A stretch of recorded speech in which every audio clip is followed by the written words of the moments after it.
And so, West Indies lose again.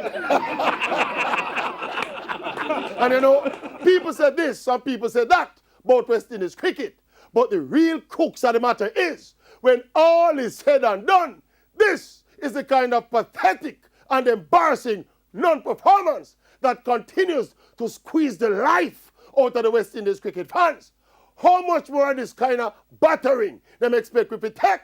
Now, when the marketers and the public relations specialists step out into the marketplace to sell West Indies cricket to me and to you and to God knows who, they cannot explain away or promise away this kind of shamelessness match after match after match. Imagine, big historic 50th test match at Sabina Park. Almost 2 days of the match wash out, and West Indies still lose with a half a day to spare. And this kind of thing been happening consistently for the past decade and a half. And people must still love and support and come out to watch the West Indies playing test cricket. What do you take people for? And then now, some people vex when we say test cricket in the West Indies is dead, and that we should give thanks for the emergence of T20 cricket. It's just the reality of the times and the reality of the cricket.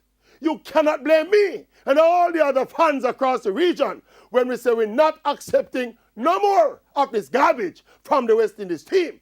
What those empty seats at Sabina are saying is that people have feelings, and we're not coming out to test cricket to be insulted, abused, tortured, and embarrassed by this West Indies team. If it was West Indies test match cricket to quench our cricketing thirst, would have collapsed from dehydration.